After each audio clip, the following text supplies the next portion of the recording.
78 वर्ष पूरे हुए।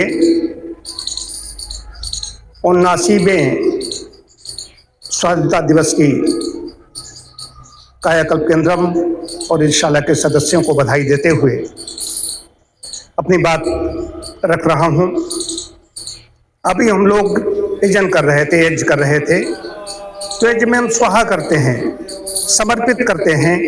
ठीक वैसे ही इदम राष्ट्राय इदम नमम, राष्ट्राय स्वाहा, इदम राष्ट्राय इदम नमम, इसी प्रकार से हमें राष्ट्र को अर्पित करना पड़ता है। जैसे घर की अपनी देखरेख करते हैं, हमारा शरीर है, हमारा घर है, हमारा मकान है, हमारी गाड़ी है, उसकी हम कितनी केयर करते हैं, कितनी रक्षा करते हैं। हम अपने घर में कहीं गंदगी नहीं फैलाते, सोचते हैं गंदा हो जाएगा, हमारी चीज खराब हो जाएगी। वही भावना राष्ट्र के प्रति होनी चाहिए।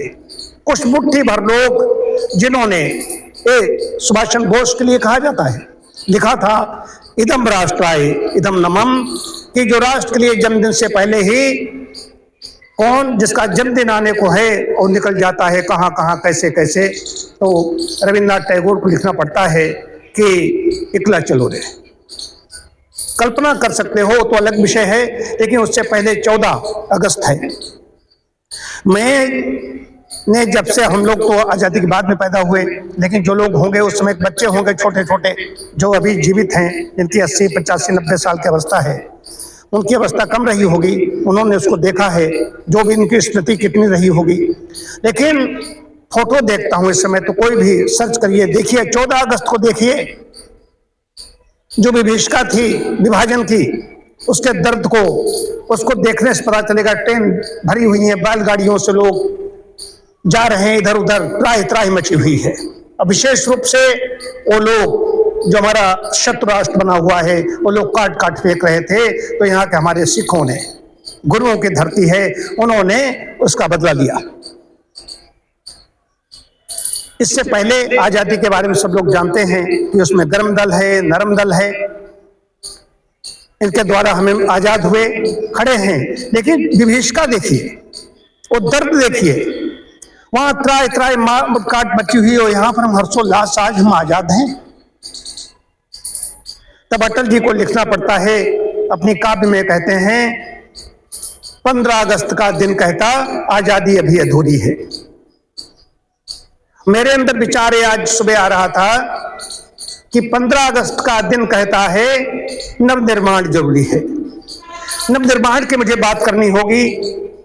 और ठीक जैसे अपने शरीर का ध्यान रखते हैं, घर का ध्यान रखते हैं, बड़े बड़े मूड हैं जिन्हें ने व्यापी जगत कर, सबसे बड़े मूड जिन्हें ने व्यापक जगत कर, जगत की गित नहीं व्याप्त होती है जिनको, वो लोग अपने शरीर का ध्यान नहीं रखते हैं, अपने घर का ध्यान नहीं रखते हैं। वो कहीं थूक रहे हैं, कहीं कुछ कर रहे हैं, मुंह से बोलते हैं तो गालियों को बौछार कर रहे हैं।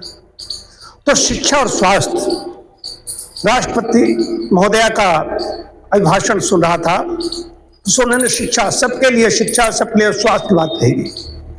स्वास्थ्य, हम लोग स्वास्थ्य दाता हैं, डॉक्टर साहब खड़े हुए हैं, स्वास्थ्य की बात करते हैं, कायाकल्प केंद्रम इसकी बात करता है। तो स्वस्थ रहे बिना कुछ मनुष्य कुछ नहीं कर सकता। सभी स्वस्थ रहेंगे तो राष्ट्र, स्वास्थ्य का सीधा संबंध राष्ट्र के उत्थान और पतन से है। एक व्यक्ति, कोई जिम्मेदार व्यक्ति कोई अगर अस्वस्थ हो जाता है, रुग्ण हो जाता है, बीमार हो जाता है, तो आप समझिए कि राष्ट्र का पतन हो जाता है, राष्ट्र का विकास अवरुद्ध हो जाता है। तो हम स्वस्थ रहें, शिक्षा तो बाद में आएगी, बच्चा पैदा होगा, घर में होगा, पैदा होगा, जब उस लायक होगा वो अलग चीज है। संस्कार पढ़ रहे हैं, माता कैसी शिक्षा दे रही है, गर्भ में ही गर्भस्थ शिशु को प्रशिक्षित किया जा सकता है। माता निर्माता बाबत कहा गया, माता पहले शिक्षक भी कही गई, लेकिन पहले स्वास्थ्य है। तो स्वस्थ रहे बिना मनुष्य कुछ नहीं कर सकता।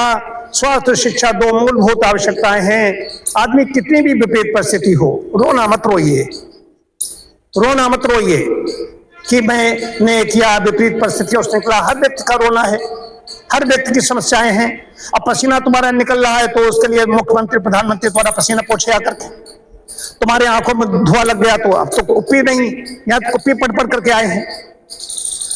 तो और विशेष बात यह है कि जो 15 अगस्त 1947 को जो दिन शुक्रवार था, आज भी दिन शुक्रवार है। ये विशेष बात है। इस बार की इस जो मना रहे हैं तो शुक्रवार दोनों समय मिल रहे हैं, तो इसमें क्या हमें ध्यान रखना है? स्वास्थ्य और शिक्षा, और जैसे अपने घर की शरीर की देखभाल करते हैं वैसे राष्ट्र के लिए हमें चिंतन करना पड़ेगा कि हम घर में इधर उधर कहीं इतना ध्यान रखते हैं कि थूकेंगे यहाँ पर गंदगी हो जाएगी। उसी प्रकार से हम जब ध्यान रखेंगे, जैसे आदमी अपने संस्थान का ध्यान रखना है, अपने विद्यालय का ध्यान रखता है, जो भी, ठीक वैसे ही हमें इन सब चीजों को ध्यान रखना होगा। इसी के साथ मैं अपनी बात समाप्त करता हूँ। जय हिंद, वंदे मातरम।